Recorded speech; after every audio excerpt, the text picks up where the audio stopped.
کہ ان حالات کے اندر جن میں آج ساری دنیا دبی ہوئی ہے، الحمدللہ امریکہ میں نیو یارک کا یہ مدرسہ جو اپنی الگ ایک شناخت رکھتا ہے اور اللہ نے اس کو قبولیت سے نوازا ہے، اس مدرسے کے اندر تعلیم کا سلسلہ شروع ہے۔ اور آج بخاری شریف جو علم حدیث کی بے مثال اور بنیادی کتاب ہے، وہ آج شروع ہو رہی ہے اور آج اس کا پہلا سبق ہے۔ میں یہ سمجھتا ہوں کہ اپنی بے مائگی اور علم کے اعتبار سے تہی دستی یہ چاہتی تھی کہ خود وہ استاد محترم جو بخاری کا درس طلباء کو دیں گے وہی بخاری کے سبق کی شروعات بھی کرتے، لیکن حافظ برکت اللہ صاحب کے حکم کی تعمیل میں نے کی ہے، اور میں اپنی طالب علمانہ حیثیت کے ساتھ آپ کے سامنے موجود ہوں، اور آج الحمدللہ دارالعلوم نیو یارک کے اندر درس حدیث شروع ہو رہا ہے۔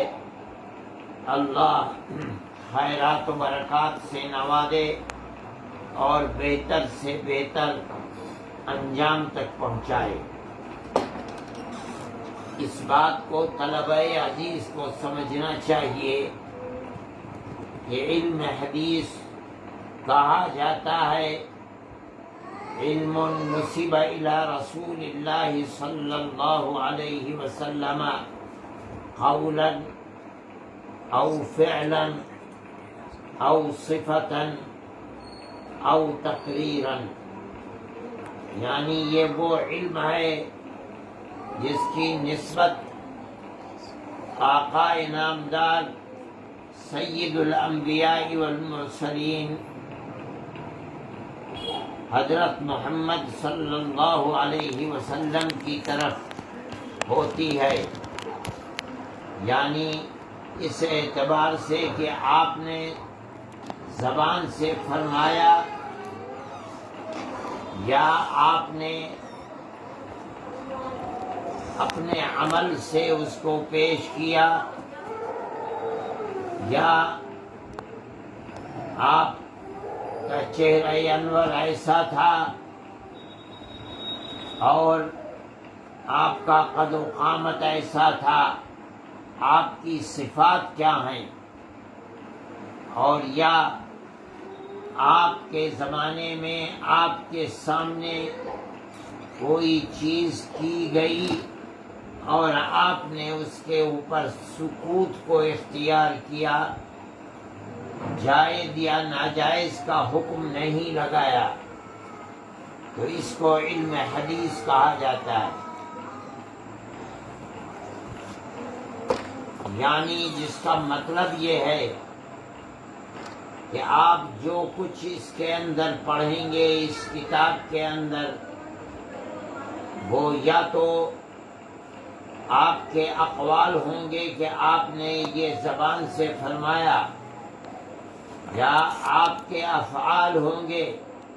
کہ آپ نے یہ عمل کیا، آپ نے نماز پڑھی، آپ نے سجدہ کیا، آپ نے رکوع کیا، آپ نے تہجد پڑھے، آپ نے جہاد فی سبیل اللہ کیا، کس طرح کیا، نماز کیسے پڑھی، روزہ کیسے رکھا، یا آپ کی صفات ہوں گی کہ آپ اس طرح چلتے تھے، اس طرح نوش فرماتے تھے، کھاتے تھے، اس طرح پیتے تھے، یا آپ کے سامنے عمل کیا گیا، آپ نے دیکھا اور سکوت اختیار کیا، یہ بھی دلیل ہے اس چیز کی کہ یہ عمل اسلام کے اندر جائز ہے، یہ حجت شرعی ہے۔ انہی چیزوں کا ذکر اس کتاب کے اندر ہوگا۔ علم حدیث کی بہت سی کتابیں ہیں، آپ بھی اس کتاب کے ساتھ امام مسلم کی جمع کی ہوئی کتاب کو پڑھیں گے، ابو داؤد، امام ترمذی، امام نسائی، اور اسی طریقے پر موطا امام مالک، موطا امام محمد رحمہم اللہ،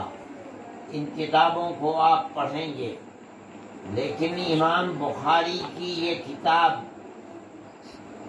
ان تمام کتابوں میں امتیاز کی صفت رکھتی ہے، اس لیے اس کتاب کو اصح الکتب بعد کتاب اللہ کہا گیا ہے۔ اللہ کی کتاب کے بعد یہ کتاب سب سے صحیح ترین کتاب ہے۔ جو روایات اس کے اندر آئی ہیں وہ جو اپنا درجہ رکھتی ہیں، عام طریقے پر دوسری کتابوں کے اندر احادیث جو جمع کی گئی ہیں ان کا یہ رتبہ نہیں ہے۔ اس لیے اس کتاب کے پڑھنے اور پڑھانے کی طرف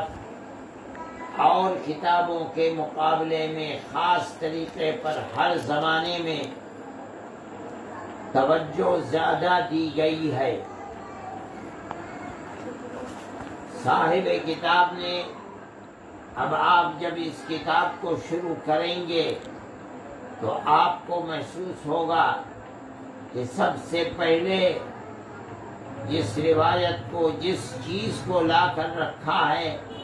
وہ وحی سے متعلق چیز ہے۔ اِنَّا أَوْحَيْنَا إِلَيْكَ كَمَا أَوْحَيْنَا إِلَى نُوحٍ وَالنَّبِيِّينَ مِن بَعْدِهِ۔ امام بخاری رحمۃ اللہ علیہ آپ حضرات کی توجہ اس طرف مبذول کرنا چاہتے ہیں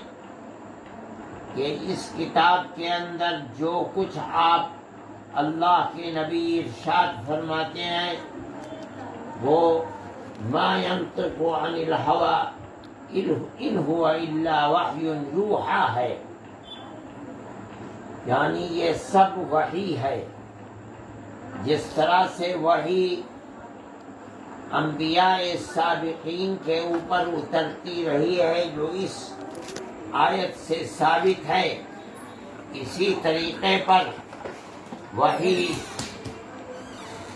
نبی کریم علیہ